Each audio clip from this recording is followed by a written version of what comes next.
అది నా inter first day class. అందరికీ కాలేజ్ వెళ్ళాలంటే బాగా ఎగ్జైటింగ్‌గా ఉంటుంది. కలర్‌ఫుల్ డ్రెసెస్, అబ్బాయిలు, వాళ్ళతో షికార్లు, కొత్త లోకంలా అనిపిస్తూ ఉంటుంది. కానీ నాకేమో స్కూల్‌కి వెళ్ళాలి అనిపిస్తుంది. కారణం సంజయ్. నాకు సంజయ్‌కు అంతగా పరిచయం లేదు. నేను 7th క్లాస్‌లో వచ్చి జాయిన్ అయ్యాను. అంతవరకు వేరే ఊరిలో చదివేదాన్ని. First impression is best impression అంటారు కదా! అలానే నేను.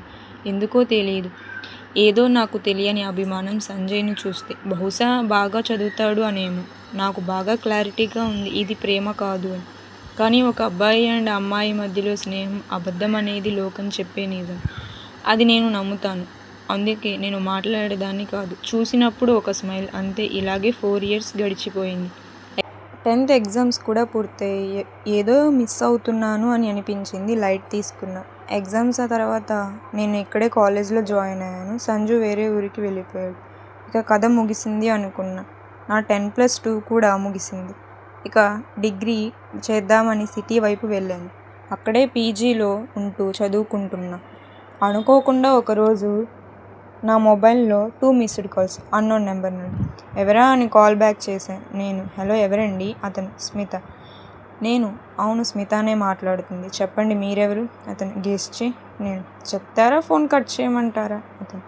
అరే గెస్ చేయండి ఒకసారి. నేను కాల్ కట్ చేశాను.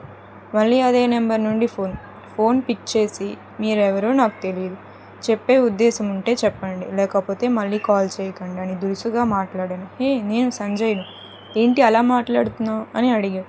ఒక క్షణం నా చెవులకు నేనే నమ్మలేకపోయాను. ఇంకొకసారి కన్ఫర్మ్ చేసుకుందామని ఏ సంజయ్ అని అడిగాను. నీ క్లాస్మేట్ సంజయ్ను అన్నాడు. ఏం మాట్లాడాలో తెలియలేదు. ఓకే ఎలా ఉన్నావు అని అడిగాను. క్యాజువల్గా మాట్లాడాను. ఎందుకు కాల్ చేసావు అని అడిగితే ఊరికే మాట్లాడాలని చెప్పాడు. ఫస్ట్ టైం కదా, చాలాసేపు మాట్లాడలేకపోయాను. బాయ్ చెప్పి కాల్ కట్ చేశాను. ఎందుకో మరి బాగా ఎగ్జైటింగ్గా అనిపించింది. ఇది ప్రేమ, స్నేహమా? ఆలోచించా. ఇంకొకసారి తానే కాల్ చేస్తే ఇది ఖచ్చితంగా ప్రేమే. ఓ దేవుడా, నువ్వే నా క్వశ్చన్కు ఆన్సర్ చెప్పాలి. నన్ను సంజయ్ ప్రేమిస్తున్నట్లు అయితే మళ్ళీ తాను కాల్ చేయాలి అని అనుకుంటూ నిద్రపోయాను. ఆశ్చర్యం, పొద్దున్నే లేచేసరికి గుడ్ మార్నింగ్ మెసేజ్ సంజు నుండి.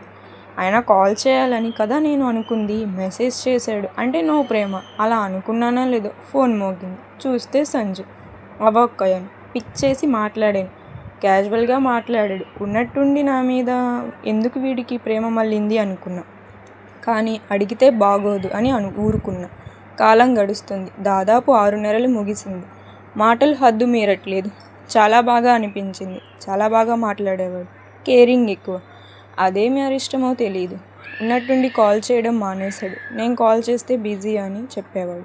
సర్లే టాపర్ కదా, స్టడీస్లో బిజీ అనుకున్నా. రాను రాను మాట్లాడడమే మానేశాడు. చాలా రోజులు బాధపడ్డాను. అసలు ఏం జరిగిందో తెలీదు. ఎందుకు ఇలా అవాయిడ్ చేస్తున్నాడో తెలీదు. నిజం చెప్పాలంటే ఇప్పటికీ నాకు తెలీదు. నాకు ఇప్పుడు పెళ్ళయి ఒక బాబు ఉన్నాడు. సంజుకి పెళ్ళయింది. పెళ్ళికి నిన్ను పిలవలేదు కారణం ఒక మిస్టరీగా మిగిలిపోయింది.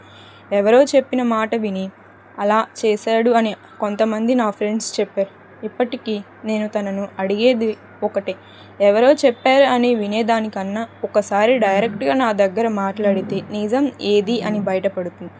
ఇప్పటికీ అప్పుడప్పుడు నేను తలుచుకుంటూనే ఉంటాను. సంజు అసలు నన్ను గుర్తుపెట్టుకున్నాడో లేదో తెలీదు. Thank you for watching.